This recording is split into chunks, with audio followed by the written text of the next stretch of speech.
झांसी के हिंदूवादी नेताओं ने फूंक दिया बिगुल, बोले गर्रा गए सीपरी थानेदार। एसएसपी डीआईजी को कुछ नहीं समझते, खुद को बताते हैं एडीजी का रिश्तेदार। प्रेमनगर में देते थे सट्टा माफियाओं को संरक्षण, करते थे मालपाल। कोतवाली और मऊरानीपुर में गुंडों को संरक्षण, अब सीपरी में मचा रहे धमाल। झांसी में हिंदूवादी नेताओं ने सीपरी थानेदार के खिलाफ बिगुल फूंक दिया है। दर्जनों कार्यकर्ताओं ने तहसील में जाकर जमकर विरोध प्रदर्शन कर दिया है। हाथों में तख्तियां, जमकर नारेबाजी हुई। 3 पन्नों के आरोप पत्र में थानेदार की पूरी कुंडली अफसरों को सौंपी गई।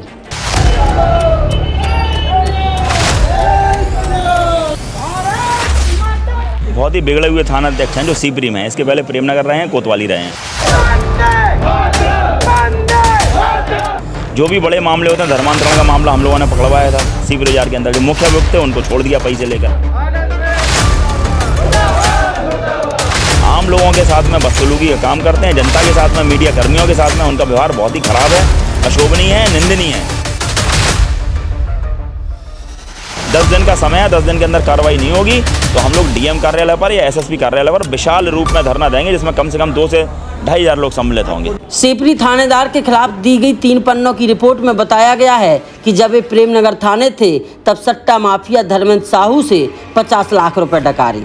कोतवाली और मऊरानीपुर में रहते हुए भी सट्टा माफियाओं पर खूब मेहरबान हुए, लेकिन लाइन जाते ही सट्टा माफियाओं ने इन्हें पैसा देना बंद कर दिया और तभी से यह खुन्नस खा बैठे। सीपरी का चार्ज मिला तो फिर धर्मेंद्र से संपर्क साधा, लेकिन बात नहीं बनी तो उसको और उसके गुर्गों को पकड़ लिया, लेकिन सिस्टम बैठते ही उसको मामूली धाराओं में निपटा दिया, जिससे उसकी 6 दिनों में ही जमानत हो गई। और फिर इसके बाद और तगड़े सिस्टम से धर्मेंद्र साहू ने सट्टा का कारोबार जमाया। प्रेमनगर में रहते हुए धर्मांतरण का मामला पकड़ा तो मुख्य आरोपी काले कोटधारी को ले देकर छोड़ दिया। सीपरी में जिसके मकान में सेक्स रैकेट पकड़ा उसके ऊपर भी कोई कार्रवाई नहीं की। जिधर 2 डीएसपी वर्दी पहनकर कार्रवाई करने पहुंचे थे, वहां ये थानेदार साहब बिना वर्दी के ही कार्रवाई करने पहुंच गए थे। यह यदा कदा ही वर्दी में नजर आते हैं, खुद को एसएसपी डीआईजी से ऊपर समझते हैं, क्योंकि अपने आप को एडीजी साहब का खास बताते हैं। 3 पन्नों के आरोप पत्र में सीपरी इंस्पेक्टर आनंद सिंह के ऊपर और भी तमाम आरोप लगाए गए हैं, जिसमें घटनाक्रम से लेकर तारीख और समय का भी जिक्र किया गया है और साथ ही अल्टीमेटम भी दिया गया है कि यदि 10 दिन के अंदर कार्रवाई नहीं हुई तो एसएसपी या डीएम साहब के बाहर करीब 2,500 की संख्या में हिंदूवादी संगठन के लोगों के साथ प्रदर्शन किया जाएगा, क्योंकि सीपरी थानेदार गर्रा गए हैं, थाने के चार्ज पर रहने लायक नहीं हैं। अब आप सुनिए सीपरी थानेदार पर और क्या क्या बोले झांसी के हिंदूवादी संगठन के नेता। देखिए, एक बहुत ही बिगड़े हुए थाना अध्यक्ष हैं जो सीपरी में है। इसके पहले प्रेमनगर रहे हैं, कोतवाली रहे हैं, मऊरानीपुर रहे हैं। सब जगह सारे अधिकारियों को उनकी कार्यशैली पता है, लेकिन सिर्फ गुंडों को संरक्षण देना, अपराध को बढ़ावा देना, और अपराध उनके क्षेत्र में जहाँ भी हो जाते हैं बहुत ज़्यादा बढ़ जाते हैं। जो भी बड़े मामले होते हैं, धर्मांतरण का मामला हम लोगों ने पकड़वाया था सीपरी बाजार के अंदर। जो मुख्य अभियुक्त थे उनको छोड़ दिया पैसे लेकर के। इसी तरह से आप देखोगे अभी फ़िलहाल में आरटीओ का जो सेंटर है उसका मामला पकड़ा गया, प्रदूषण वाला। उसमें जो मुख्य अभियुक्त थे उन दोनों को छोड़ दिया पकड़ने के बाद में, और जो बाकी के जो नौकर टाइप के लोग थे उन 8 लोगों को पकड़ के बंद कर दिया।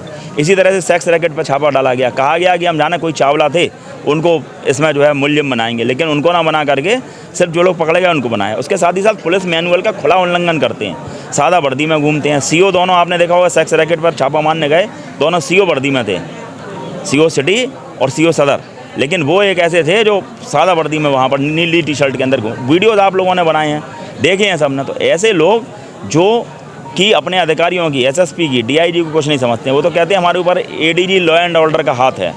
तो ऐसा कैसा हाथ है कि ऐसा बदतमीजी वो यहाँ पर करते हैं। आम लोगों के साथ में बदसलूकी का काम करते हैं, जनता के साथ में, मीडिया कर्मियों के साथ में उनका व्यवहार बहुत ही खराब है, अशोभनीय है, निंदनीय है। ऐसे व्यक्ति को 1 सेकंड भी पद पर रहने का अधिकार नहीं है। उन्हें वहाँ से हटा करके लाइन में लगाया जाए, सस्पेंड किया जाए, और इसके साथ ही साथ उनको आगे भी अगर कभी दिया जाए चार्ज तो किसी के अंडर में दिया जाए, उनको सीधा स्वतंत्र रूप से चार्ज ना दिया जाए, क्योंकि वो बहुत ज़्यादा गर्राने का काम, वो अपने आप को सबसे ऊपर समझने लगते हैं, एसएसपी डीआईजी से भी ऊपर।